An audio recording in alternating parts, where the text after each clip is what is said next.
brakes. This video will provide instruction for the two types of brake adjusters in use today: manual brake adjusters and self-adjusting brake adjusters.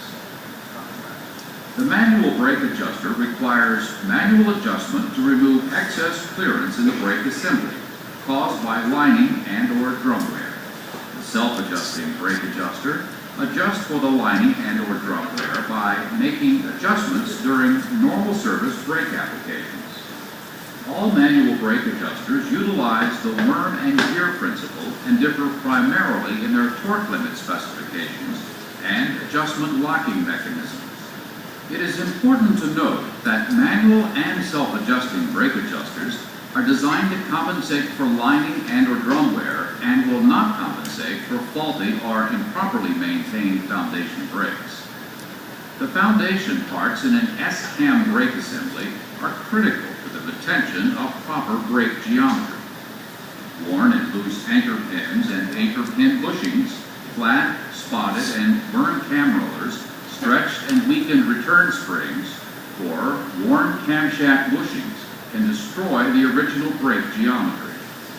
Again, brake adjustments cannot correct for the deficiencies caused by loose, worn, and misaligned brake components. We will first describe brake adjustment procedures for manual brake adjusters. This will include both wheels up and wheels down situations. We will then cover the adjustment procedures for automatic brake adjusters. Both wheels up situations for initial installation or reline, and wheels down situations for normal safety lane inspections will be included. We will then explain driver roadside adjustment procedures for manual and automatic brake adjusters. Note, due to heat expansion and contraction, the only way to properly adjust a brake is with drums cooled. To avoid possible injury, proper precautions must be taken to prevent automatic activation of the brake chambers while removing or installing brake adjusters. Always block the wheels or mechanically secure the vehicle. Spring brakes must be mechanically caged. When the repairs are completed, the spring brake cages must be removed. All brakes should be released. The wheels up adjustment for a manual adjusting S-cam brake is as follows. It is important to note that you should never work under a vehicle supported only by a jack. Suitable jack stands should be used.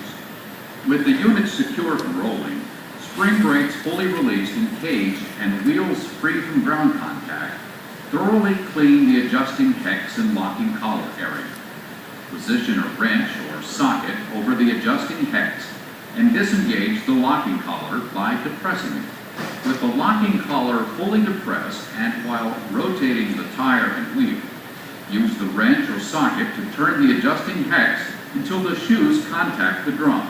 Then back the adjusting hex off until the tire and wheel turn freely. The actuator stroke should be as short as possible without the brakes dragging.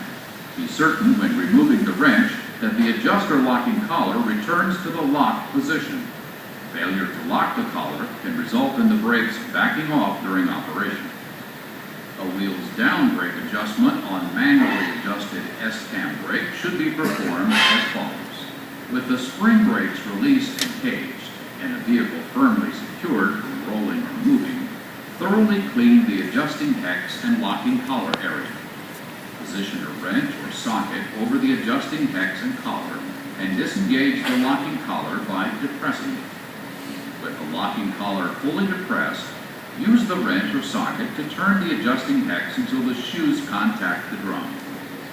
Pull on the manual brake adjuster arm to be sure that it will not move.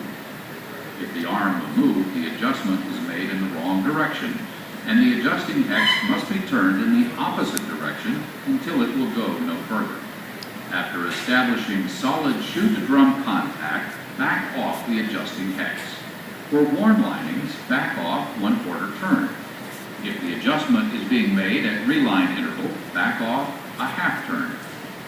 Again, always be certain that the locking collar is secure to ensure that the brakes cannot back off while in service.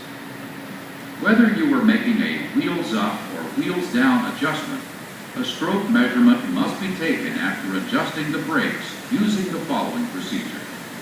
With the spring brakes released and caged and the air chamber push rod fully retracted, take a ruler measurement from the face of the air chamber to the center of the clevis pin. Record that measurement as a release stroke. If the vehicle is equipped with an application gauge, make a 90 to 100 psi application. If the vehicle is not equipped with an application gauge, pump the brakes until the air system gauge reads 90 to 100 psi. Make a maximum pedal application and hold. Again, measure from the face of the air chamber to the center line of the clevis pin and record as an applied stroke. Subtract release stroke from the applied stroke. The difference in inches from the release stroke and the applied stroke is the actual power stroke of the brake. Refer to the Commercial Vehicle Safety Alliance, or CVSA, out-of-service criteria to find the maximum legal stroke for the chamber type of your vehicle. In this case, the vehicle is equipped with a clamp-type brake chamber. If the power stroke is over the applicable limit, the brake has not been properly adjusted, or the foundation brake parts are out of specification and are allowing too much movement and flexing to obtain a proper adjustment. Next, take a free-stroke measurement to ensure that you do not have a dragging brake. Free stroke is the amount of movement of the adjuster arm required to move the brake shoes against the drum. The free stroke measurement must be at least 3/8 inch. Free stroke of less than 3/8 inch may produce a dragging brake. If you cannot maintain the maximum legal stroke and the free stroke is less than 3/8 inch, the foundation brake parts are out of specification and are allowing too much movement and flexing to obtain a proper adjustment.